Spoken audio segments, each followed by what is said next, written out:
Tim, should we tell the listeners how to join the Golf Week Amateur Tour? Yes, of course. We should probably do it now before we forget, though. I agree. It's simple. All you need to do is go to amateurgolftour.net, click the Join the Tour button, and pay your local tour's membership. Thanks, Chris. Membership for 2024 is open, so register today to join the oldest, largest, and best amateur tour in the country. And remember, this podcast can be found on all the major platforms, so make sure you like, download, and share it with all your friends and family. Chris, that's a great idea. Now, on to the show.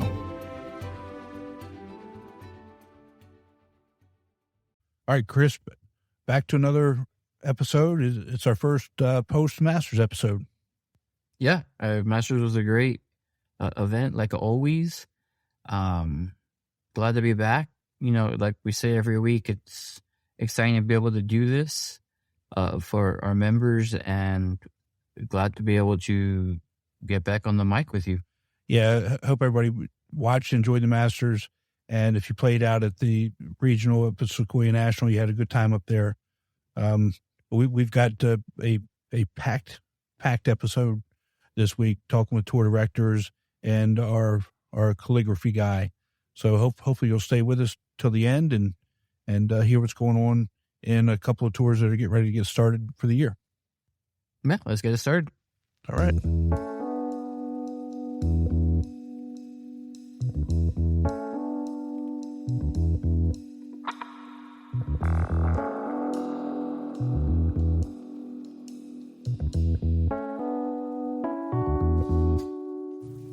Welcome to the Golf Week Amateur Tour, the podcast. We are your hosts, Tim Newman and Chris Rocha. As the oldest and largest amateur golf tour in the country, we put on individual stroke play golf tournaments that are handicapped by flights in 48 cities across the country. The Golf Week Amateur Tour, where amateurs play like pros.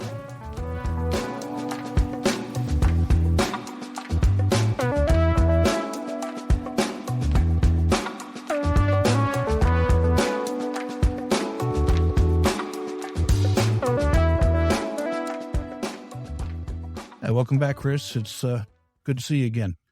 Likewise, it's always, like I always say every time, it's great to be able to get together and do these podcasts, get to meet other folks from around the tour. So excited for this episode. Yeah, I tell people that probably the best part of what we do is tournament day, and you know, in between, you know, you kind of get the law, and like I said, I do enjoy these talks and talking with people all around the country about the tour and golf and things that they're doing.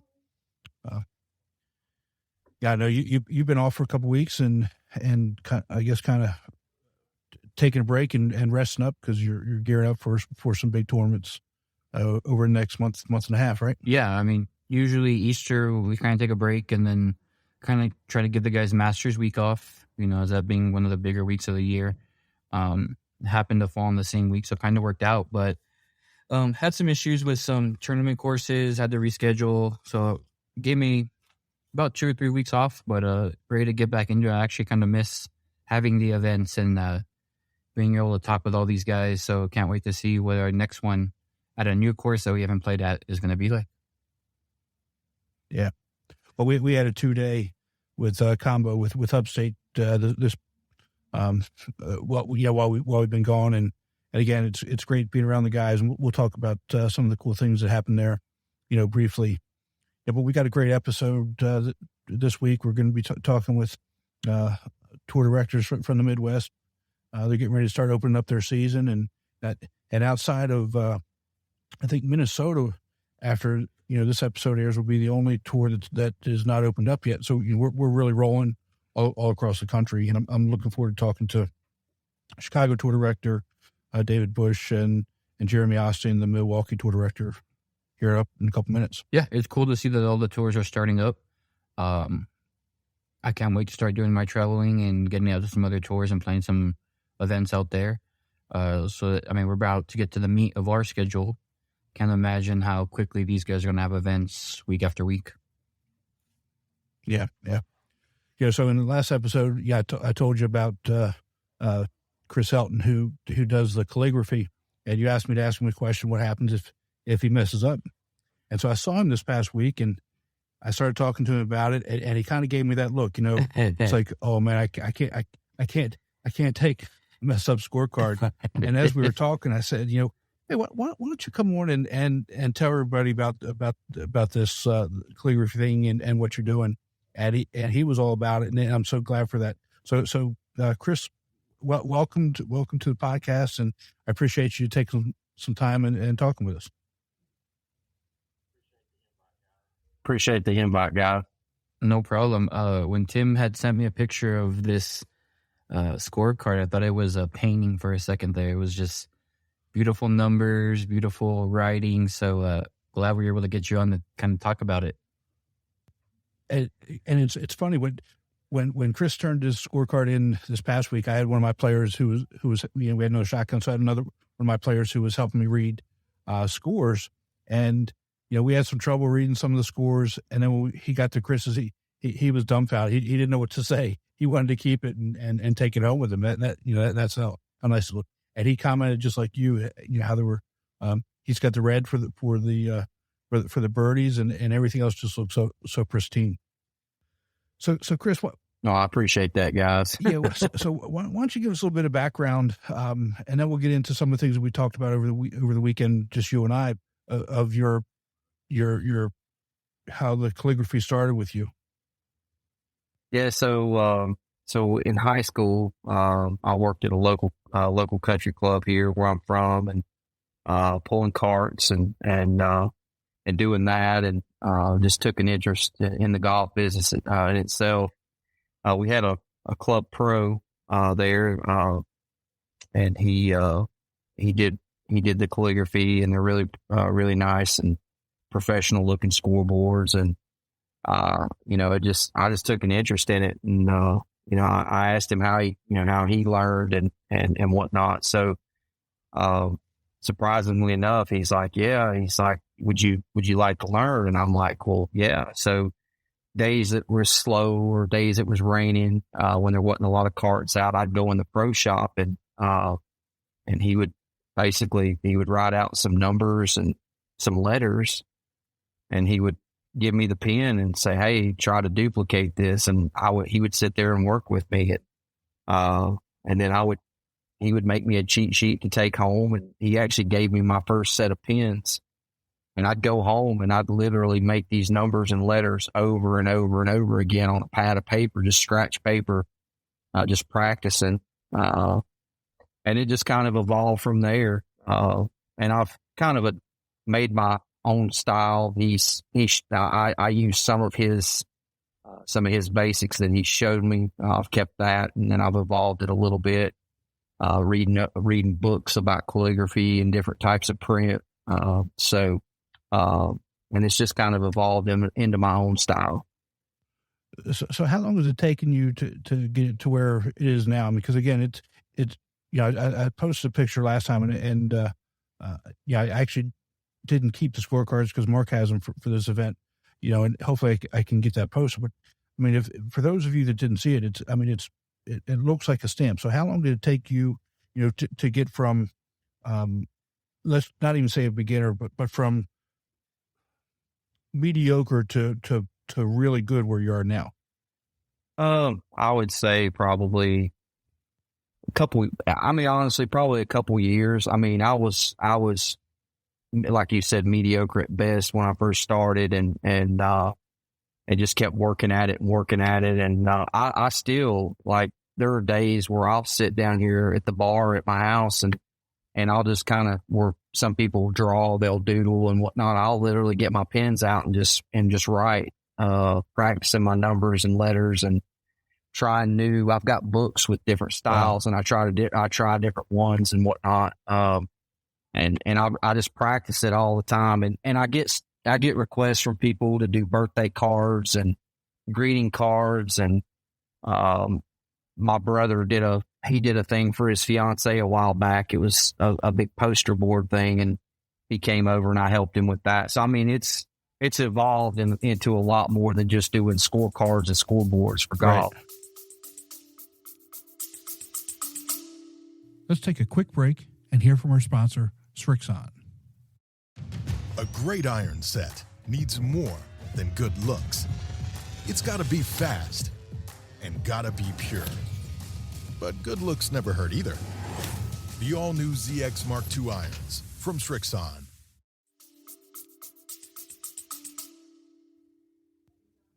Now, big question. Everybody gives you their score. You guys pull up to the next tee and someone says, "Oh, wait, I didn't have a 5, I had a 4." What happens then?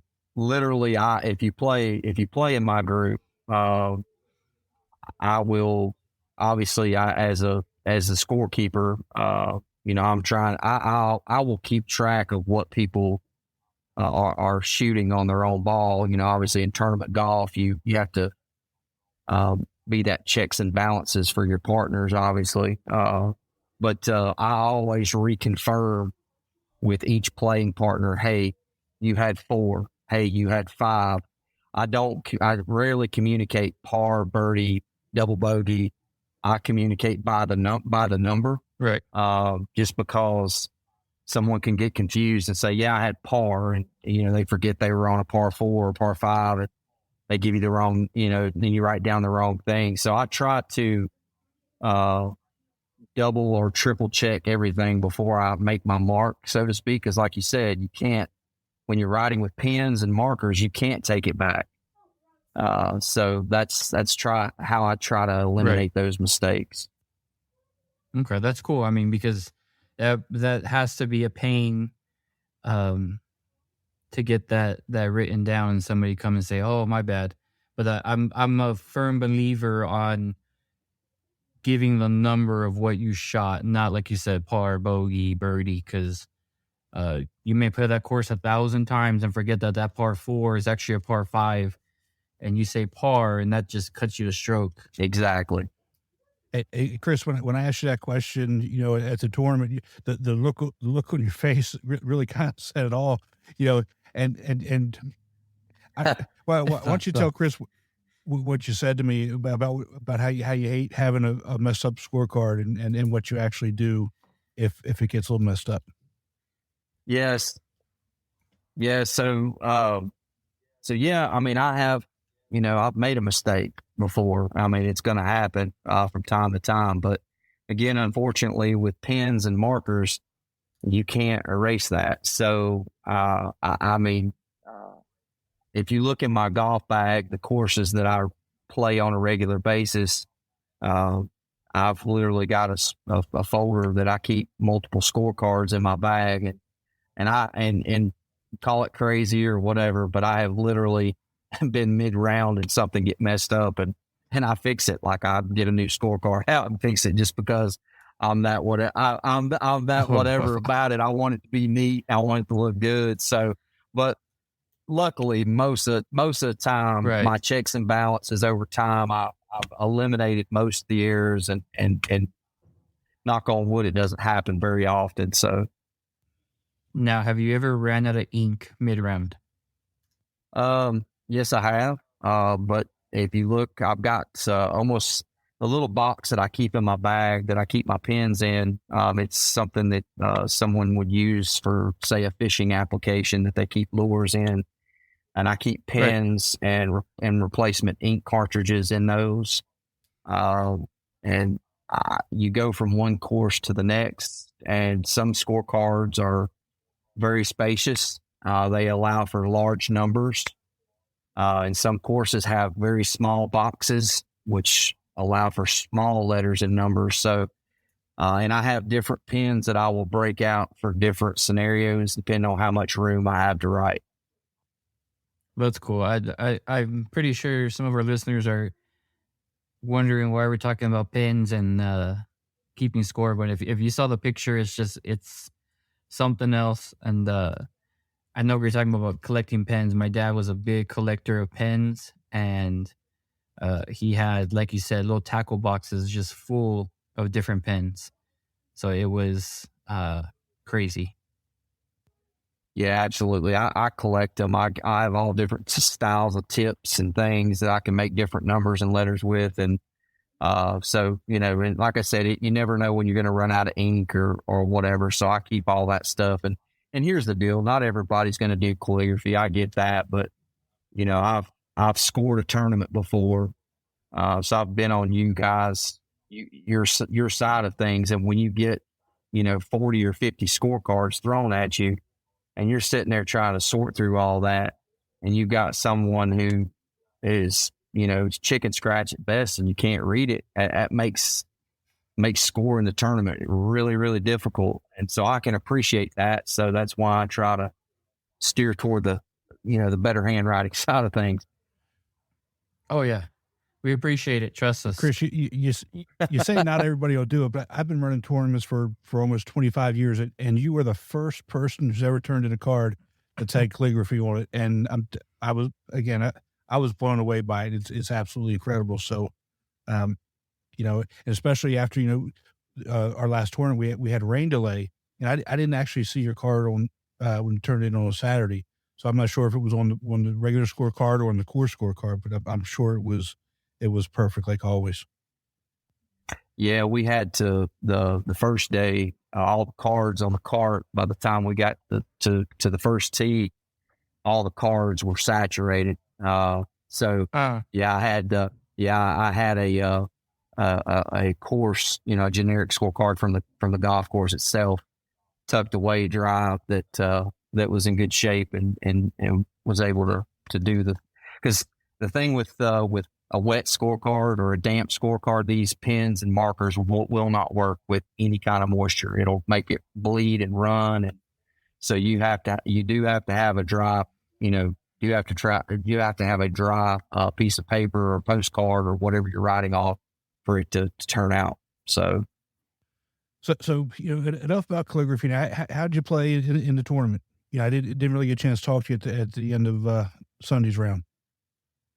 Yeah, so Saturday, obviously starting out rain delay and then 30 mile an hour winds to up to 40 gusts, especially once we got to the back nine, and my group started on 2. So by the time we got to the back nine, those 4 or 5 holes that play along the lake with no trees to break that up, man, it was something serious. But scrambled my way in, and after day one, I was tied for second, which I was sitting in a good spot. I was 2 shots back. I was in a really good spot, actually, and was really looking forward to going over to Katichi. And man, I just could not hit the ball solid at all. I don't know what the difference was of day one to day two, but I missed a lot of greens and reg, and Katichi makes you pay if you miss greens, short side, and really tough to get the ball up and down. And so anyway, day two definitely didn't go as planned, and I ended up finished in sixth place. So I was one spot out of the money, which, it is what it is. But 2 awesome courses. I was really stoked to get to play both of them. I'd never played either one, and both of them were a real treat. So. Yeah, the like you said, the wind on the back nine at Arrowhead was, like I said, it was a real deal. It was blowing 30 to 40 mile an hour gusts, and like you said, on that back nine where you're just sitting out there on the lake, there's nothing stopping it; just whips around. So that was pretty tough. And Katichi is unforgivable from 1 to 18. If you make a mistake, you're in trouble. It's a very unforgivable course. Both of them beautiful courses, and we're in great shape. Yeah, if you're not hitting the ball well at Katichi, your game will be exposed very quickly. Those sound like fun courses. Well, Chris, thanks so much for coming on and taking some time to talk with us. I really appreciate it, and I'm not sure if we'll see you again throughout the year, but I wish you the best of luck and hope to see you in Hilton Head. Good deal, guys. I really appreciate the opportunity to come on and chat with you guys, and hope you guys have a good rest of your season. Thank you. Likewise. I'm really glad we got to have Chris Helton on, our calligraphy guy. And, when I mentioned, how I said, when I saw his face, when I asked him the question, if there's a mistake, I mean, you could tell that he doesn't like having mistakes. But so glad he could come on and talk about it. Yeah. Just talking to him, you could tell that if there was a mistake, I think that ruined his round more than a bogey might. So Yeah. it's fun. It's nice to see that people enjoy doing that and they can bring it out to the course. And I mean, that's what this podcast is for, to meet everybody that's out there and what their passions are and what they like to do outside of golf as well. Yeah, exactly. And then, like I said, I've been running golf tournaments for over 20 years, and it's the first time I've seen it. And, this tour across the country, we have people that have different talents and passions, and it's great to see. And, so it was, again, so good to have him on. Well, let's switch gears a little bit and let's move to the Midwest. We've got, tour directors from a couple Midwest tours on tonight, and I know hopefully the is starting to thaw out, and I know they're going to start playing tournaments here. So let's go to Milwaukee and welcome Jeremy Osteen, the tour director from the Milwaukee Tour. Jeremy, welcome. Thank you guys for having me. No problem. So you guys are one of the last tours to get started, primarily because it's my guess is still probably in the 20s and 30s up there in Milwaukee, right? Actually, we got to 50 today. 2 weeks ago, we had 10 inches of snow. Today I went out to spread a little fertilizer on the grass. It's definitely wet. But the ranges are open. They're starting to open. A couple of courses have started to open. But other than that, it's pretty wet. But even from Florida, not to talk and drown out this project or this question too long, but it's very important because I'm originally from Florida and I didn't experience this that much, definitely down there at all. But up here, I'm telling you, it's you're prone to snow anytime through April or early May. That's why we don't have our first tournament until the first week of May. Yeah. So, with that being said, everybody here is looking forward to it. There's a couple of courses open, the range is getting open, but it's a little soggy right now. Yeah, I'm not one for cold. Here in El Paso, Texas, I think the coldest it gets is maybe 30s, maybe on a bad winter. Sometimes this white stuff falls from the sky and we don't know what it is, and the city closes. Kids don't have school for 3 days for an inch of it, but me with the cold, I can't dig it. So bless your heart for being able to do that. Well, the funny thing is the irony is you think it's thawed out and it's good enough to golf, and you go to stick your tee into the ground and it goes down about an inch and it stops. That'll be good ice. Yeah. We have that every once in a while, and we complain that that we can't put a tee in the middle of December, and we don't realize how fortunate we are that at least we get to try and put in the tee in December. You got it. Well, we're here. We're ready. We're ready to get started. Well, Jerry, I've known you for a few years now, and I tell you, it's okay to not live up there. You don't have to live up there where it's cold. You can come further south if you want. But I know you got your families from up there, and you got the kids and stuff, so makes it kind of hard to leave. But if you ever really are considering thinking about it, let me know, and I'll send you a moving truck. Well, I appreciate that, but I appreciate that, but I'll be honest with you. Even being from Florida and growing up there and playing golf there, to be honest with you, and I truly mean this, I don't even like playing golf in Florida anymore. Don't even like it. Wisconsin has some of the best courses I've ever been to in my entire life. While they might open late, they are the best courses I've ever played in my entire life. And that's coming from a guy who's lived in Florida, Georgia, Virginia, New York, California. Just nothing touches Wisconsin. Well, I would agree with you, because I was up there for a little bit, and we played some of those courses, and that's one of the reasons why I wanted to have you on is really kind of talk about your schedule and so some of the courses you're gonna be playing, some of the highlights you've got for us this year. Sure, no problem. Well, I know that obviously as the annual tradition, we play Whistling Straits, which is obviously Ryder Cup 2020, one of the top courses in the country, especially as far as handicap and slope rating goes. It's one of the toughest in the country. Anyone that watched Ryder Cup 2020 or PGA, I believe it's 2018 or 2019, or even a little bit sooner. Don't quote me. I won't even say the year. The Dustin Johnson fiasco. But to highlight our schedule this year, I think a couple of courses that I would like to lay out on the line is Lasonia. Lasonia spelled Lawsonia. Lasonia is I think this is probably one of our best courses that we have on the schedule this year. They have two courses. They have a woodlands course, and then have a links course. And their links course is rated one of the top 50 courses in the United States. Wonderful, wonderful course. I will tell you, their greens, it goes to show you what a links course truly is. Outside of the fescue and all that stuff, comparable to Glen Aaron. I'm sorry, Aaron Hills. Aaron Hills, which is what the U.S. Open was at. Their greens are huge. If you're not a long-term lag putter, start practicing. You will fail. You might hit the green, but you'll still be 100 yards away. Huge greens. I think that's the highlight on our schedule this year outside of Whistling Straits. I got a couple other courses, but feel free to ask a couple questions outside of that.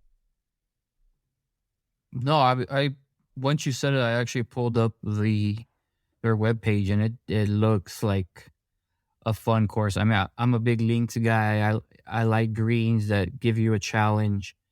It looks like a lot of fun, actually. I would probably have a time of my life there. Well, you know what's funny is there's a couple holes, actually not even a couple, there's more than a couple. There's at least a handful of holes where you could use a 2-story ladder to get out of the bunker. So you actually almost have to hit 2 stories out of the bunker if you land in the bunker. It's just an amazing course. Don't want to talk about too much, otherwise they'll triple our charges before the season starts. Well, I just hope that everybody registers and you sell it out. I mean, so you also have some other really good courses on there. I don't want to leave out. I'm looking at your 2-day majors outside of the Straits. You got Geneva National and Glen Aaron. I mean, those two places are phenomenal. You got Fire Ridge. That's your opening tournament, I believe. Correct. But I think you got some really good courses on there. Some that I haven't seen yet before. But talk about the Broadlands. That's one that I haven't heard of before. Broadlands is almost a warm-up to Lasonia. It is a links course that's in a small suburb in Wisconsin. Lots of fescue, wide open, little bit of water, gettable par 5s. A lot of people like the course. And I think the best thing about the course is number 18. It finishes off with a par 3, which the topography is you're hitting over a ravine, and it's one of the very few courses that ends with a par 3. So that people can sit around and watch, and people can really decide if they're going to go for the 10. Not on the second shot, but on the first shot. Let's take a quick break and hear from our sponsor, Srixon. ZX Mark II drivers are for major players, major winners, major power. All new ZX Mark II drivers, only from Srixon.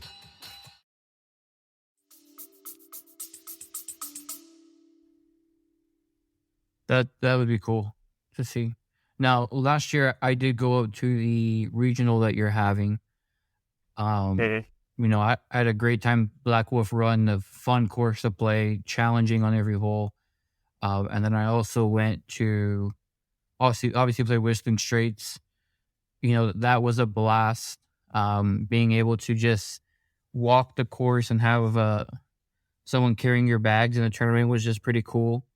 And it was a shame that on 18 I just blew up and took myself out of the money, out of contention actually. But if anyone's looking to do a regional up there, that'd be a regional I would definitely select, because it is a fun time. And Chris, I'm just curious. You and I actually played together the first day on the skin. What was your? And I'm sure you remember who I am. If not, I'm sure I can help remind you. That's the inside joke. But anyhow, what was your takeaway as far as skill set goes? As far as for you or the course? No, not me. You can never judge my skill set. But as far as what was your takeaway from Whistling Straits as far as difficulty? I don't think it was that difficult. I mean, I'm used to the winds that they say, you'll get at Whistling Straits. So once we got some of the winds, I was used to it. It's just tricky. There's some holes where you kind of remember what the pros did. So you kind of think that you're a pro and you can do it. It's just one of those courses where you have to have really good course management, and you can't use driver off every tee box. You got to be able to figure out what's going to get you into that green. A lot of thinking, but you have plenty of time to do that as you're walking to your ball. So I think that's what was enjoyable, was the fact that, any other tournament when you're in a car, it's just you hit 10, 20 seconds later, you're at your ball, you're hitting again, 10, 20 seconds later at the green, putting. So be able to take that time, enjoy the moment. You're walking and you're taking pictures. You could get lost. If you never played it, you could get lost in the views that course has. And I think there was one hole where I took a double, and then the next hole was a par 4 where the landing area is super thin and there's water in front and water in the back. And my caddy said, "Let's just lay up." And I think I told him, "You're crazy. I just took a double. Give me the driver. I'm going to make it right in the middle and top the first ball right into the water straight ahead." Absolutely. There's very few courses that you can play where it literally is target golf. And the challenge with Whistling Straits is people say when they play a course, I got to use every club in the bag. Well, have they ever used any club in a bag off the tee? Right. And that is a place where you will have to do that, or you will be hitting or dropping a ball, but normally you're hitting off the side, off of a sand dune, off of a fairway bunker, it is target golf. And more importantly, on top of that, kind of like Erin Hills, which is another obviously top course in Wisconsin, is the landing area on the green. You almost have to land in the right spot, right? No.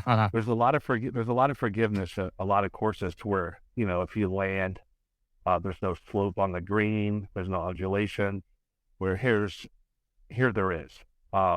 Erin Hills, on the other hand, has a lot more blind shots than Whistling Straits. Erin Hills, I believe there's 14 fairway blind shots. At least that's what the caddy told me. I haven't checked him on that, but I would think he's pretty close to being correct, to where they're pointing at power lines and et cetera and saying, "Look, I don't care what you see right now.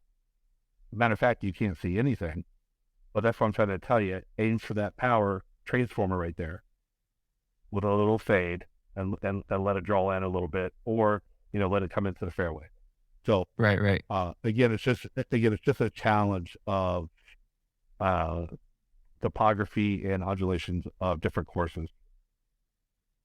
No, it'd be one of the regionals I definitely go back, one of these days and play. It was a lot of fun. Great time afterwards in the clubhouse, being able to just hang out, do the scoring and all that. All around good time if anyone's thinking about going to a regional up there. Sure. Absolutely. We'd love to have anybody up there. Speaking of that, is why I got you guys on here, and I don't want to forget this in case you guys don't ask me the question, is I know over the last 6 months, Southwest, for anyone who is looking for the regional, Southwest has started their there are routes going in and out of here into Milwaukee, which Milwaukee was one of their number one hubs. So those are opening up now. So if anyone has looked in the past and hasn't seen them, I know it's been a challenge this year, which is kind of probably doubled compared to last year with routes closing off. Relook up those routes, relook up the availability on those flights. Yeah, but please do that. I mean, when I was going up there, I flew Southwest from Baltimore into Milwaukee, and Milwaukee's a real easy airport to get in and out of. You know, it's a lot better than, you know, flying in Chicago and driving up. If you could fly into Milwaukee, please, do that. It'll not only will it save you some time, it'll save you a ton of headaches. Absolutely. So what other highlights should your members be expecting for this coming year? And I know you've got a new assistant tour director who's been, you know, working hard at getting things ready. What else can they expect? We do. A couple of things that we're doing this year. Well, for members and non-members, a couple of things that we've done this year on our tour is just a little bit more for exposure. Obviously, Tim, you know this. Chris, you know this. Easier said than done. But a lot of people, especially the members, don't understand the benefit of the promotions that we do outside of just the day-to-day operations. And a lot of that happens off-season. We've got Ed Monroe.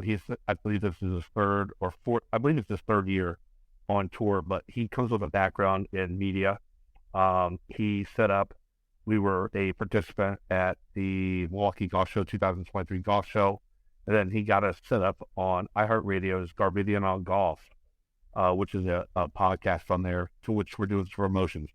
Now, most members ask, well, how does that benefit me? Well, it benefits you greatly because it increases the prize pool, it increases the skins pool, and that's what you want. You want more. That's what we're here for. We're here to play golf, competitive golf, to play like pros. We're not pros, but sometimes you can pretend to be one. Sometimes you will be one because you will be in a putt-off. You will be in a shootout, and you're playing against people in your same caliber. So it does increase prize pools, and Ed has done that. He's brought a tremendous value to the Milwaukee Tour, and we can't thank him enough for his selfless act or time that he's done in Austin. Yeah. So I've known Ed for a while too, and I want to get him on the podcast in a kind of a different sense. He's got a very unique background in media, wrestling, all kinds of fun stuff, and I'd love to get him on at some point to talk about some of those other things.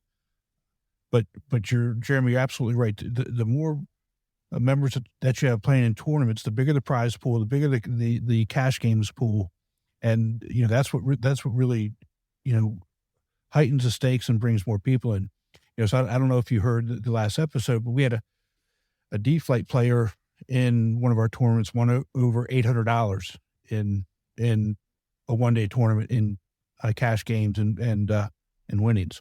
You know, and that's something that really drives membership and drives participation in tournaments. Absolutely, 100%. And one of the things that we're going to try to do here is, and we haven't discussed it, but we're going to take one of our, even if it's I shouldn't even say like one of our slowest days. We don't have slow days. We have pretty consistent days, but have a guest promotion, right? A lot of members don't know that they can bring out guests. I think it's a huge, huge value proposition that members are missing, that they can, and listen, it's not about sales. It's about camaraderie. It's about increasing the prize pool. It's about increasing the competition. Bring out guests. They get to pay. You know, they pay the same thing that everybody else pays. You know, the difference is obviously if they don't only have to pay for the prize pool, but if they do win the prize pool, they have to pay for membership. I don't think anybody would have a problem paying for membership if they run the prize pool. Right. But we need to start promoting guests and get people to bring guests. I think you and I, and Chris, I think you can attest to this too, that, we all know somebody who thinks that they're not good enough to play in this, right? They think they're not good enough. They think that, oh, I can't play competitive golf. Those are the people we need. I think if you scour the flight, the two places that we're missing that can increase our rosters and the membership are D flight and A flight, and it comes from two different ideals, two different principles. D flight doesn't think that they're good enough, and A flight thinks that they're too good, right? Right. And those are hard internal lessons that people have to get over. And if people in different flights can, or people in those flights can bring people on and say, look, if you're too good to play in C flight, come prove it. If you're not good enough to play in D flight, then you probably shouldn't be holding the club. Right? That's you're absolutely right. And listen, that's just a cold hard fact, because the guys in D flight are. Listen, I've been injured. I've been there, and sometimes Tiger Woods couldn't chip a ball in 2020. Tiger Woods, 14-time major, could not chip a ball. He had people trying to teach him on the driving range at the U.S. Open how to chip a ball. He forgot. So there's every skill level. Everybody's there. Come as a guest. Find somebody that's not there. If you don't know anybody, reach out to your tour director and say, hey, let's want to come play as a guest. Come play as a guest. You can't lose anything. What are you going to do? Embarrass yourself? No. You're not. Because everybody is embarrassed from themselves in one way or another. It's fun. Uh-huh. But I'm glad you said that. And, for anybody that's listening, this is just an idea that we do. We do a member guest tournament early in the season. If you bring a guest, obviously you're paired with them, but we do a side Stableford event, and the winning member guest team gets a prize. There's no extra cost involved at all. They get a prize, and the winning guest gets free entry. Gets free membership. And if you don't know a member, then we pair you up with a member, for that. So again, it's everybody has an opportunity to come and get free membership and play with somebody new. So, that's a side event that you guys have. Yeah. So it's still the regular individual stroke play tournament, but you're paired together with your guest, and you don't even have to worry about the Stableford score. I take care of all that. And it's, again, no extra cost. The winning team gets a trophy, another small prize, and free membership. So that's great. And we're actually, ours is going to be on May 7th, which is a Sunday at Bridge Mill. So, and that's what you want to have it. You want to have it early. That way, new members, if they do well, they're not too far behind on points. Right. They have an opportunity. Chris, I will tell you this is I've been a member since it's probably my 6th or 7th year, but one of the funnest times I ever had outside of playing these events, used to practice all the time. One of the funnest events I ever did was the Ryder Cup. We had a Ryder Cup between Chicago and Milwaukee. If you have a close tour that's close to you guys, I highly recommend it. I think the largest we had prior in the previous 3 years I was on was maybe 20. So it was probably 10 players for each side. So this year, Chicago and I did a Ryder Cup. In 2022, we did a Ryder Cup, and we had a record 48 players. We had 24 from each side. Yes, Chicago, they brought a limo bus up to visit Milwaukee. Milwaukee was the home course. Nice. This past year, and it was just an unbelievable time. It's almost like a cap to the season. It it's almost like a cap to, the PGA season. I mean, the PGA, a lot of these guys kind of like a boxer, right? A boxer, they train on their own, they fight on their own, they're in their own heads, and it's the one time of the year where you get to find teammates, right? You get to find teammates to play with, and so it's pretty cool. But everyone had a great time. It's just something I had to throw out there. It's not a plug. I mean, I'm not promoting it. I make no money off of it. It is just really something that I think a lot of players really appreciated, and I'm not just telling you that. I'm telling you what they said to me. Right. It was just one of the best times I ever had. And speaking of that, before I finish, Chicago, Milwaukee did. We almost swept the first day, which was alternate shot, first 9 holes. Second day was best ball, team play. Third day was the second day. Well, the first day was alternate shot, the first 9 holes. Second 9 holes was best ball. And then the second day, which was singles matches, Chicago swept those. And Milwaukee ended up having, this is the worst thing ever. We had to, outside the clubhouse, Chicago lined up before they got on their bus. And every Milwaukee player had to take the medal and place it over their neck. Hey, it is what One it by is. one. You got, you win some, you lose some. You got to take your medicine. Yes, yeah, I know the feeling. But it's something that I don't think those players will ever forget, which was a great time. So we're visiting Chicago this year. All right, well, Jeremy, I got one more question for you. What flight are you playing in this year? I mean, because I know you bounce around, and I want to know where to look for you. I'll start in C flight. Okay. All right. Yeah. Any side bets with the crew on finishing this year? No, not this year. Okay. One thing about me is I man my word. I did bet some pretty pennies, and I toughed it out, and I lost. I'm not scared. It is what it is. It is what it is. I paid, and sometimes losing is your best medicine, right? Exactly. I'm not going anywhere. Yeah. I'll be back. Jeremy, I have no question about that. I know you will. I also know you got some sick kids at home you need to take care of, but I do appreciate you taking some time and Absolutely. Anything you need, you know where I am. And while I won't be up in Straits this year, if you need anything, let me know, and I look forward to seeing you sometime soon.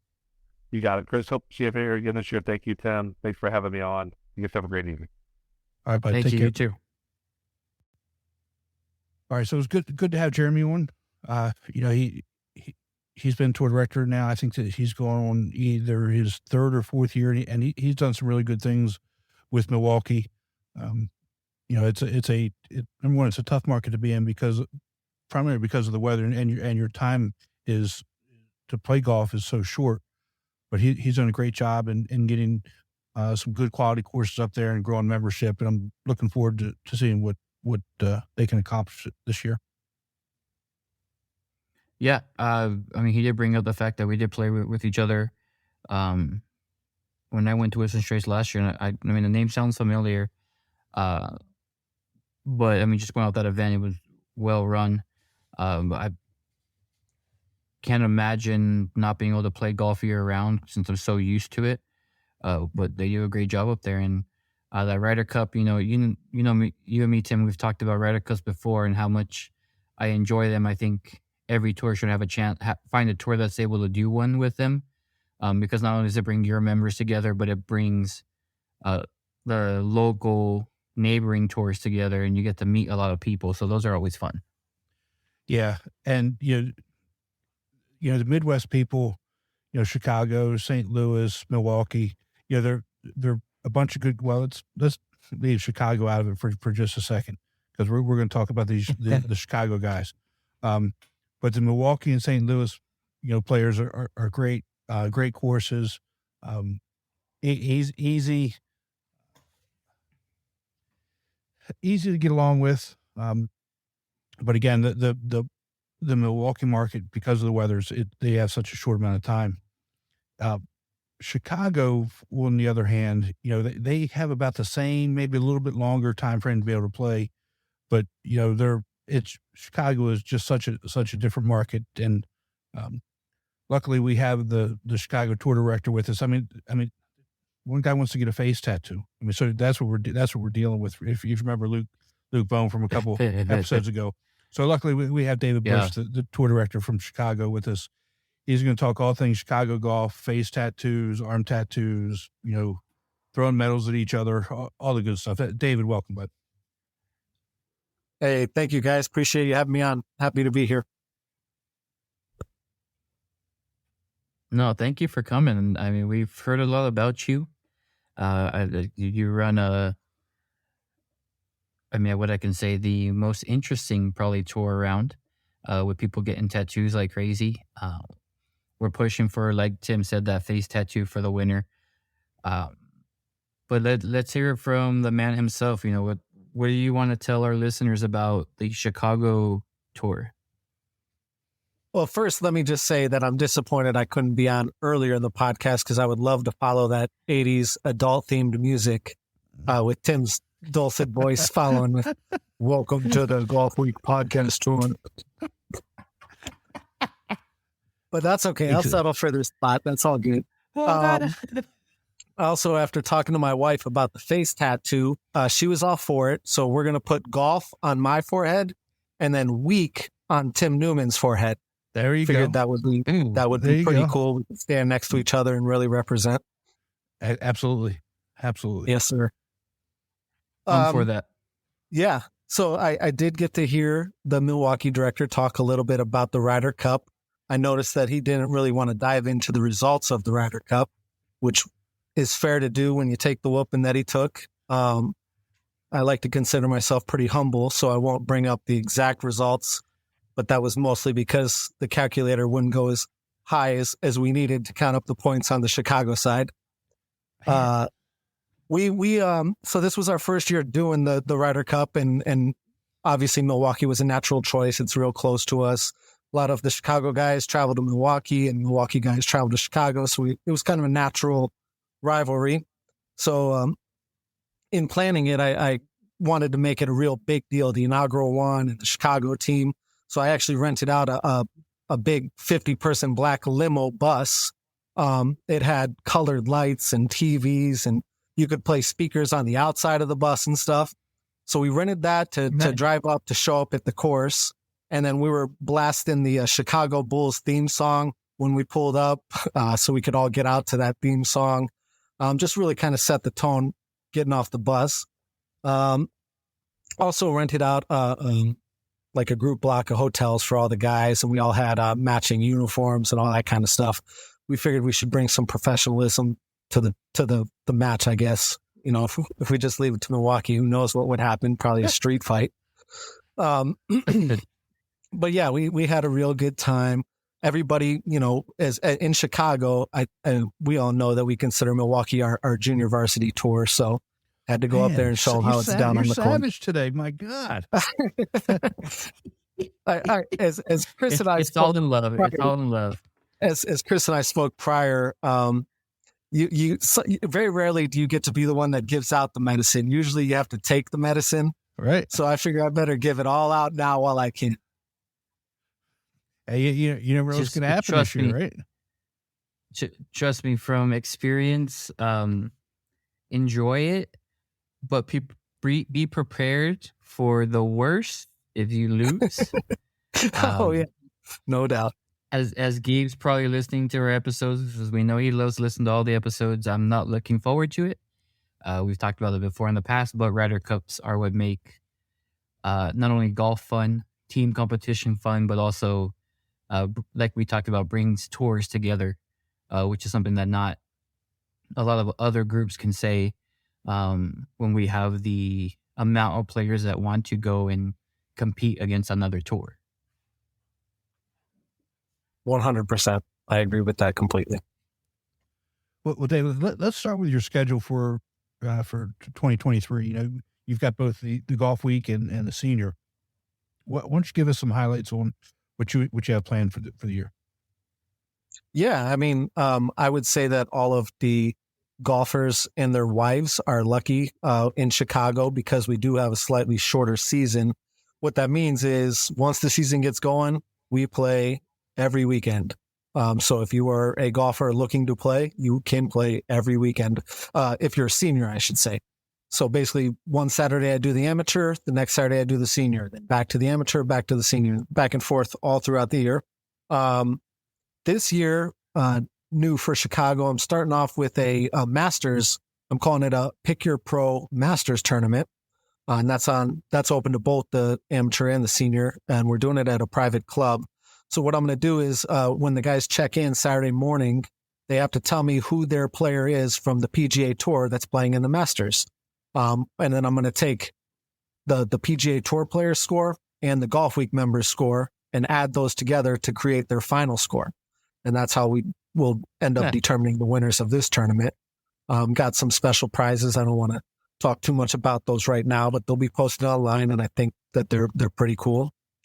After that, we do like some of our classic favorites. Out here, we have a course called Cantini. That one's always real popular. It actually, speaking of the Masters, it has an Augusta feel, right? When you drive in, there's a probably half-mile long driveway with the pretty trees and the flowers and stuff on both sides, and it's just a straight drive through, and it's really pretty. Then we just kind of bounce all around Chicagoland to some of the high-end public courses, a couple private courses. Generally, I try to stick with, I would say, 8 of the main staple courses, and then I use the other 4 to bring in some new ones each year, and that's what I've done so far. So with the Pick Your Pro tournament, there's one somebody is picked, they're out, right? So 2 people can't have the same player. No, I am going to allow guys to pick the same player. Nobody, for the most part, other guys won't know who somebody else picked. Obviously, I'll have it recorded, but then they'll be out on the course, and I'll have everybody recorded. But no, I'm not going to limit it and say the first guy that arrives gets to pick, I don't know, whoever Scotty Scheffler or whoever you think the favorite is. And then by the time we get to the last guy, he's down to picking somebody that won't barely make the cut or something, you know? Well, check in earlier is what I would say. And you know, the first person's going to check in. They're probably going to choose somebody from like Sergio Garcia or somebody. Yeah. Somebody like that. You sound like you know the Chicago guys. The Chicago players, man, they're a little different. Just trust me, they're a little different. I mean, look at it this way. It's a 10 o'clock shotgun. You want everyone to check in on time? Yeah, well. You do that. And then you can kind of see the battle to see who's the first one to check in. And if they pick somebody, you know, like a fantasy football draft, they pick somebody who's like, no, that was my pick. Exactly. It would just make it a circus. That'd be so cool to do. I'm just saying. I'm just throwing it out there. Think about it. I love it, Chris. I love it, Chris. But as Tim said, some of us Chicagoans are unique. And I'm afraid if I made it first come, first serve, there may be some guys out there the night before. That's a true story. and some would show up 3 holes in. You get the variety. and the guys that come 3 holes in are upset that they got triple bogey and you already left without them. Oh, they come 3 holes in and they say they shot 72. See, with 8 birdies. Yeah. Jeez. I don't know what's going on over there. Anyways, Chris, we have fun. That's what's going on. I can't figure it out either. So I'm looking at this Geneva National Lee Trevino course. Tell me about that one, because I'm a huge Lee Trevino fan. I mean, he's, you know, from El Paso. He's well known here. The main street I live off of is Lee Trevino. My dad's known him. You know, there's a local guy in town who owns a golf shop that's known him very well. So that kind of jumped out at me. Tell me a little bit about that one. Let's see your second major of the season. Yeah, I'd be happy to. I'm glad you asked about that one. That's actually going to be a joint event with Milwaukee also. It's right on the border of Illinois and Wisconsin. That is a very high-end golf resort. It's a good one for all of us guys to bring our wives to, as they have spas and it's just really pretty, nice pools and everything. They have 3 different courses there. We're going to be using this year the Trevino and the Palmer. They're named that because those players had input on the design of the course. So, for instance, Trevino liked to cut the ball a lot, so you'll see a lot of the holes will go left to right on that one. That's how they ended up naming them, and you can see a lot of what those players liked and the history of those players in it. But like I said, definitely a very high end golf resort. The courses are always immaculate. That's one where you really do get what you paid for. It is nice. Yeah, Chris, I just follow up on that. It's beautiful there. I've been up there, played up there, and what David said is 100% true. And honestly, anybody that's listening out there, if you're free that weekend, and actually that weekend, June is a great time to be up there for that. I bust on Chicago, Milwaukee for the weather all the time, but June in that part of the country, it's absolutely beautiful. It's a great time to have that tournament. So hopefully maybe you'll get some guys from across the country, flying up there for that. Yeah, I would recommend it. I think you nailed it right on, Tim. I would expect the temperatures to be in the mid 70s, maybe low 80s, and that early June to early July is, I think, what everybody dreams of golf weather being, as far as it's just nice. The sun is out. It's not too hot. There's a light breeze. That is the time to be golfing. Unfortunately for us amateurs, it takes away some of the excuses that we like to lean on, for why we may have shot the scores we shoot. But as far as just enjoying a round of golf in perfect conditions, that is the time to do it. Now, on the opposite end, I see you've got Harborside on May 13th. That could be, it could be 30 degrees with the wind blowing at 40 miles an hour and miserable. I hope it's not for you, but just a quick story, Chris. When I was a tour director up there, it was during COVID time, and the pro shop was closed, and it was the first week of June. When we played there, and it was 40 degrees. It was raining, and the wind was blowing 20, 30 miles an hour. It was miserable. It was. I bought this $300 pullover thing that I think I've worn like 3 times since. Man, it's a sweet jacket. I mean, it doesn't do a thing, but it looks nice. But yeah. So if you're going to Harborside in May, I hope and pray for that people that are playing there that it's weather is nice. See, I didn't know if that was a story that you were going to be okay telling, Tim, because that was the day that I learned your kryptonite. I said, okay, anytime the temperature gets below 65 degrees and there's like a breeze of more than 5 miles an hour, oh man, Tim is out. I'm out. That's a true story, man. Because, he calls 62 degrees, 40 degrees is what I've learned. And he calls...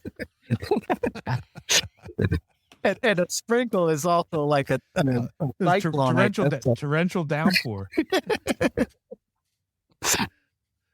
Yeah, so That's that funny. was I was also at that time, I was Tim's assistant in Chicago. Tim was really showing me the ropes, and I can't thank you enough, Tim and Jen, you guys. The foundation that you laid out here is as solid as can be, and showing me how things should work, and really, to me, putting what the professional part of running a professional tournament for amateur golfers, what that's all about. And I think Tim and Jen couldn't have set a better example. But that was when I was in training under Tim, and I got to see a grown man, kind of curl up in a corner and just wish to be anywhere but there that day. It was me and him. I can't completely say it was him, because I also now own a Harborside $250 jacket that gets worn once a year. But that is a forever memory that I now have. Every time I go by that course, or I play at that course, is, hey, that's the spot that we almost lost him. Yeah. And Harborside has a couple of different memories up there. You got the White All Day tournament. I don't even want to talk about it. We'll just say that, and we'll move on. We got the freeze out. We got to wait all day, and we'll just leave it there for that. Yep, I got some T-shirts in the makings that say "white tees all day" for some of my guys out here in Chicago. They know who they are, but it's white tees all day for that flight, baby. Oh, that's good times. Yes, we had a lot of fun. And I say the Chicago guys are a little bit different, and I love them up there. They're Chris. They're fun. They truly are fun. I mean, you've got I only know Luke from the podcast, but you got guys like Rich Podzemic, Bob Curran, George Hatz. I don't want to start naming people because then somebody's going to say, "Oh, you've got about me." I didn't forget about any of you, but those, I mean, the Chicago guys, they're fun to be around, fun to play with. A little different, but yeah, I mean, you've got a great core group of members up there, and that really kind of drive the show with David. So, yeah, I think you nailed it right on the head.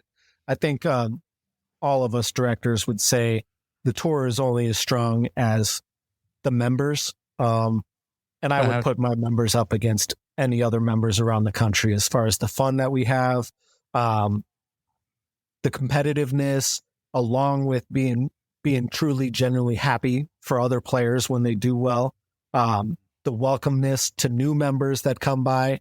I mean, I think I do a lot of things to try to recruit new members and whatnot, but I think everybody would agree word of mouth is still the number one driver to recruit new players.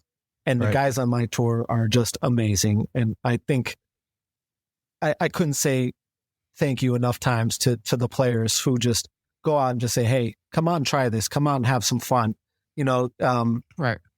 We've all talked about how I think I heard Jeremy talking earlier about how sometimes D-flight players might feel like they're not good enough. That couldn't be further from the case. And I love that the guys on the Chicago tour will go out and tell other players, "Hey, you can shoot an 80, you can win this tournament. If you can shoot a 90, you could win a tournament. Or even if you could shoot 100, you could possibly win a golf tournament." And the more that they can spread that word to other players, even not just in Chicago, but around the country, I mean, the tour, it has no limit as far as how many players can come out, because it's just so fun. I tell everybody when I'm trying to tell players about the tour, I was a player on the tour for 7 years before I even had the thought of getting involved on the director side. So I can say with all of my heart, I can tell somebody, "Hey, I loved this tour as a player long before you saw me working for it." I couldn't speak any more highly of this tour. I can't tell you how much fun we've had. And like every golfer, the competition side, that's great. But it really is the camaraderie that you develop with the other players that kind of keeps you coming back. Uh-huh. Right. Yeah, I mean, I can't wait to meet some of your Chicago guys. Maybe at Nationals or one of these regionals I'm going to. Because it's been a joy to be able to meet, at least our two guests, and I can't imagine where it goes from there. Yeah, I think, and that's something also that I'm proud of with the Chicago tour. I think if you look at most of the tournaments around the country, very often you will see Chicago players playing in them all around. And that's one of the biggest selling points I have to new members is, hey, you sign up for the Chicago tour, but you travel over to El Paso. Guess what? I'm sure Chris has an event for you to come out and try while you're down there. Same for Tim down south. It's a big deal. And Eddie Mallet is a player on my tour. He's already won a regional this season. We haven't even started our season, and he's out traveling and winning. Same for Luke. He's traveled. You guys had him on. I think he's played in probably 5 away events before the Chicago season has even started. And like you said, Tim, I don't want to name too many guys, but that's kind of a common theme. You'll see all of our players, and part of that is with Chicago season not starting till mid-April because of the weather. Well, you can always find events around the country before then. And so you'll see a lot of Chicago guys out and about. And Chris, if you see any of those guys, say hello. I think you will find right. There is some unique personalities, but I think that's what makes it fun. Yeah, and just talk about the weather, and again, I joke about it, but St. Louis had their first event, 3-4 weeks ago, and they opened up in the snow in St. Louis, and they had a great turnout. So, and St. Louis is not too far from Chicago. I'm not sure if anybody went down there, but like you said, Ed Mallett plays all over the country. Doesn't matter when. If he sees a tournament he wants to go to, he picks up and goes. I know he played at the Lake Oconee Regional. I didn't get to see him because something came up, and I had to be off somewhere else. But I mean, you see those names, and I love seeing Ed saying hi and those types of things, and the players from all across the country. But that's, David, you're absolutely right. Chicago players travel. Well, yeah, and I think it goes back to a compliment to the tour. I mean, all of the players know, hey, this is the only tour where I could be a Chicago member, but I know that if I travel down to Dallas, Texas, or Louisiana, and I enter a golf week event, it's going to pretty much mirror what's happening in Chicago. I'm going to get the same quality experience no matter where across the country it is that I am at. And I think that really is a big driver. I mean, if I travel to St. Louis to play in one of Tyler's events, I know it's going to be a very well-run tournament. I don't have to wonder, hey, what rules do they have going on down here, or how do they do payouts and that kind of stuff, or do I need to learn something new and different? No, it's really nice to know that there is some uniformity all across the country. So are you going to stay in the A-Flight this year, or are you going to be jump to the Champ Flight again? Come on, Tim. You know I'm going up to the Champ Flight. Hey, good luck with that. I finished licking my wounds, and now I'm ready to go get beat up again. There you go. Yeah, you've learned what it's kind of like to play tournament golf and then play tournament golf while you're running the tournament, and it's very different, very different. And so, and I've seen some of your scores. I watch, when you're playing, and there's tournaments when you're doing really well, and then something happens, and I can always tell when something happens because your scores go up. So it's a different kind of feeling. Yes, you don't want to use the excuses too much in golf. Pretty much, as you spoke about in a previous podcast, I think that shows a little mental weakness when you want to blame something else. I mean, you're the one that hit the shot. It's not something else that caused you to slice into the woods. You swung the club, the face was open, and you came across. But that being said, as a director, when you're on the 6th hole and you get a phone call that says you need to come over to the 12th hole because of this and this and this, yeah, you might end up having to go over to the 12th hole and take care of some things. And that can affect the score. That's for sure. You lose your mental focus just at the drop of a hat. Yeah. I mean, it's, and it is what it is. But, again, we're responsible for making sure we put on good events. Right. And that still is always going to be my number one focus. Right. I love playing. I always want to play in the tournaments, but I truly also love putting on the tournaments, and I want to make them as good as I possibly can. I think every year it's just my number one goal is to be a little bit better this year than I was last year. And so that's always at the front of my mind. If I have to choose between me enjoying the round of golf or me making sure that the 96 players who are there enjoy a round of golf, I'm going to choose the 96. That's kind of an easy choice for me. Right. Well, you have anything else for our listeners coming from the Chicago area? Yeah. So the last thing that I wanted to bring up is, I don't know if you got to see where our tour championship is at. But the day 2 event is actually at a place called Harbor Shores out in Michigan, because Illinois borders a lot of really fun places. But we're going over to Michigan, and that's the home of the KitchenAid Senior PGA Championship. So little self-promotion, anybody around the country, if you ever watch any of the senior players on tour on TV, the fact that that's their championship should tell you the kind of course that is. And I can't tell you how ecstatic I was to make some connections there, because typically they will not allow any kind of tournaments or outings on a weekend, especially in the fall, because that is their prime time with the out there, the trees are kind of changing colors. The weather is still pretty good and all that stuff. And they know that they're going to get plenty of public play. So the fact that I was able to make some friendships and use those to get us out there is a real special treat to have a senior championship kind of capping off at that one. So just wanted to mention that because I think that's a real special place. That's awesome. Nice. Anytime that you can, score a good course like that for our members, that's also a draw to get members to join as well, right? Yes, that is 100%. I think schedule almost every player. If you ask them what's one of the first things they look at, I think they're all going to say, well, I look at the schedule. I like to see what courses that you guys have offering.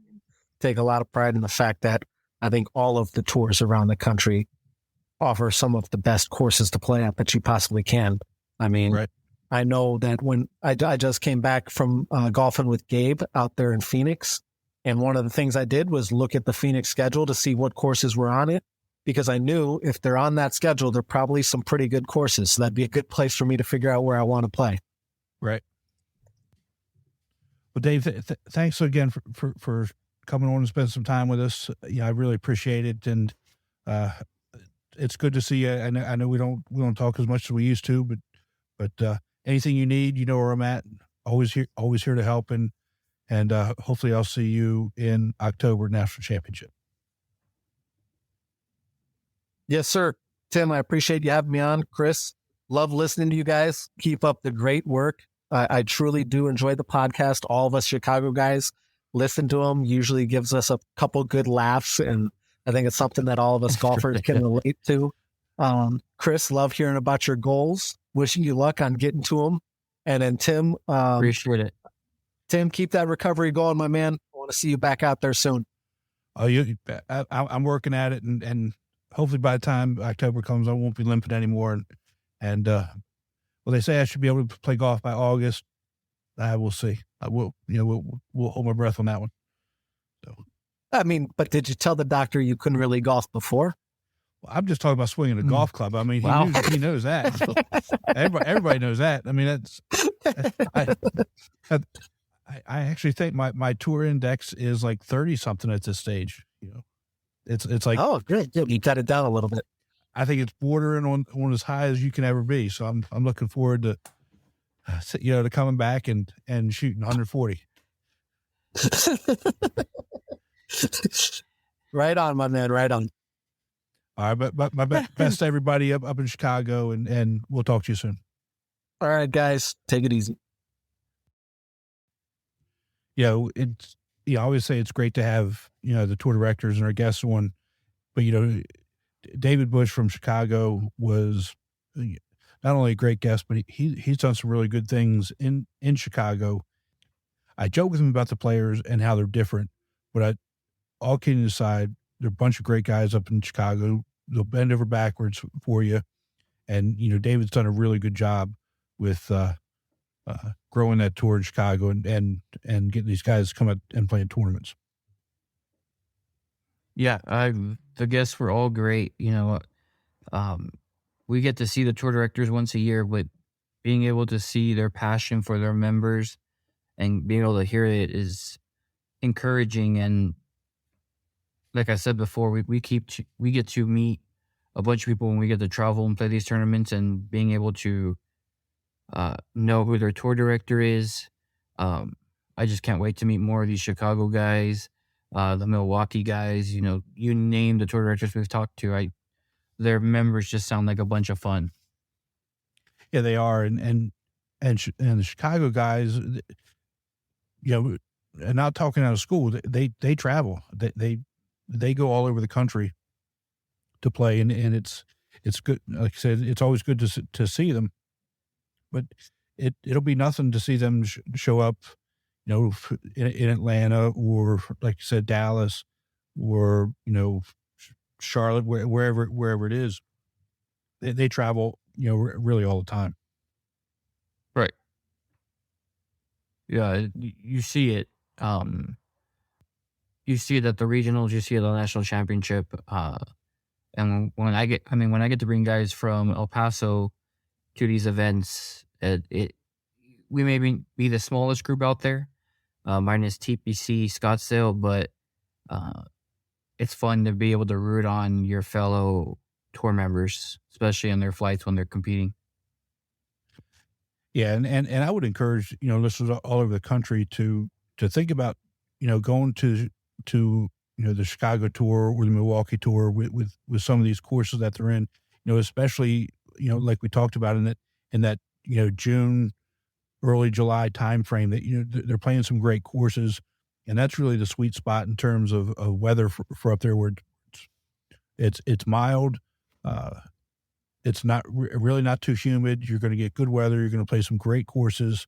I mean, you'll be surprised at the quality of courses that they have up in that area. And I'd like to see more people go up there and travel and play some of their regular events. Yeah, I can't imagine how people will want to miss out on things like that. Yeah.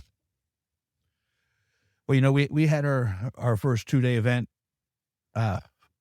in between episodes, and again, T-Flight came through for us.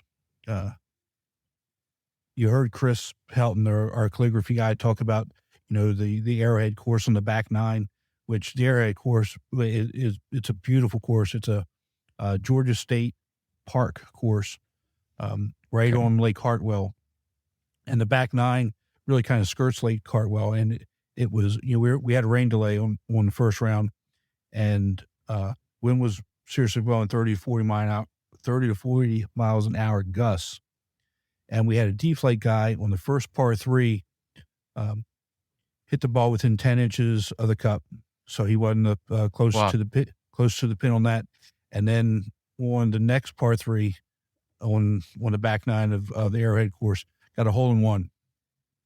And so want to give Rick Rackley from the Atlanta D-Flight.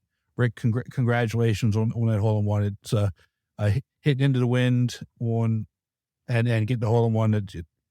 Nice job. Really proud of you. Yeah, that's awesome. Anything can happen with the wind. And I mean, I know you kept mentioning these howling winds, and I'm laughing inside because you haven't come to see the winds in West Texas.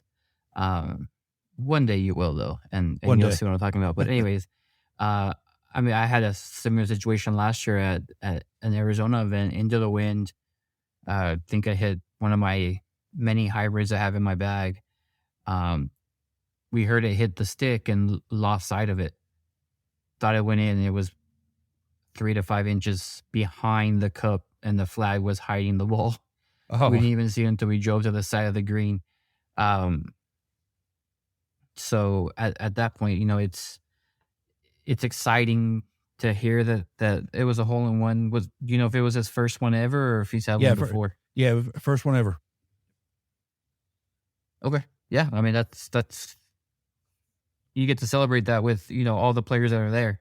Yeah. So that's even better than your 4 to 8 friends that are there at a weekend event. So that's pretty cool.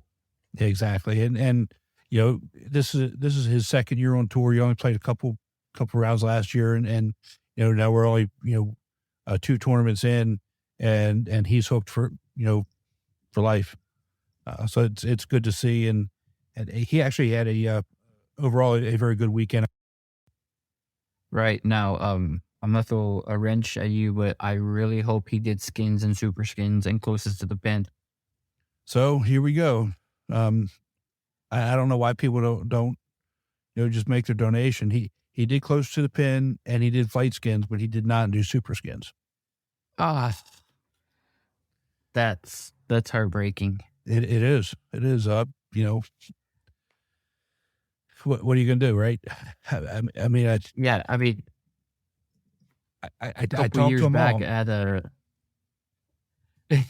couple years back at the regional in Scottsdale, a D-Flighter as well hit a hole in one on the 16th hole.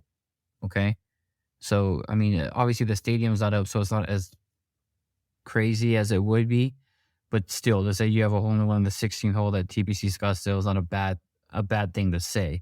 Right. Anyways, he did skins, super skins, CTP as a D-flighter, won over $1,000 combined. Isn't that awesome? And there was a hole in one that one of the sponsors added in there. So, I mean, he made his whole trip on one shot. That's awesome, and it's good to see, right? To see how happy players get when they they accomplish something like that and it means something. Obviously, a hole in one always means something, but when you're playing with your buddies, it's one thing. But when you're playing in a tournament, what that actually means, it's great to see. Yeah, it definitely is. So, guys, as we move forward, we're the middle of April, and we've got another regional coming up this weekend at the Florida Regional at Innisbrook. I want to wish everybody who's playing best of luck. Hopefully, you've got great weather. You're going to play 2 great courses, and competition's going to be stiff. A lot of players out there, so I want to wish everybody the best of luck. Yeah, that's one of those events that I do want to make one of these years. But good luck to everybody that's making it out there. I mean, we got to see the pros play it a couple weeks back, so it should be in great shape when you guys go out there and play. I don't know if you saw the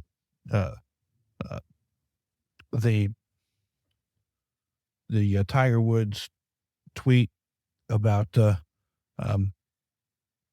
knocking the ball off the tee and how it doesn't count. When you're on the first tee. I did see that. Yeah. Yes. Well, I saw it and started laughing, and I think the funny part about that was, Roger had talked about that right before that tweet came out about, what's your intention. And so we already knew the answer to that. We didn't need Tiger's tweet to tell us that. So, No. So there. No, we did not. We got that taken care of a while back. Exactly. But anyway, again, if anybody has any questions that you want to answer on air, please make sure you send us an email. You could email me at Tim, NATC @amateurgolftour.net, or Chris at El Paso @amateurgolftour.net. Again, send us questions. We'll answer them on air. Chris, when's your next tournament? Not until the end of the month. We're taking a little bit of time off. Easter, Masters, a couple of things that came into place. But we're gonna go ahead and play at the end of the month. The new course that we had on the schedule, recommended by a couple of our members. So excited to see that and play that event. I'm ready to get back to work. All right, well, good. We've got one coming up this weekend at how the PGA has their Florida swing. I call this our Northern Virginia mountain course swing. Our last tournament up there is at this coming weekend at Sky Valley golf course, and this is a highly underrated course with beautiful views up in the mountains of North Georgia. And so this like I said, this will be the end of our Northern Georgia mountain course swing, and then after that we'll be back playing a little bit closer to Atlanta. Nice. Yep. Well, safe travels as you travel around everywhere. And we'll definitely get back on the mic pretty soon. All right, bud. Take care. Best to everybody in El Paso, and we'll talk to you soon. Bye-bye. Bye-bye now.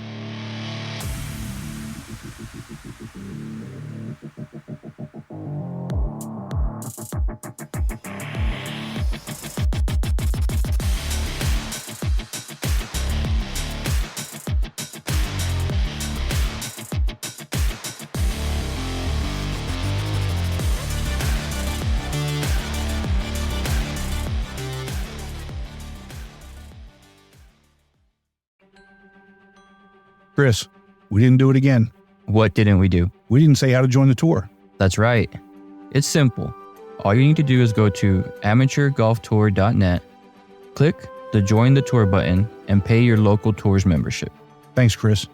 Membership for 2024 is open, so register today to join the oldest, largest, and best amateur tour in the country.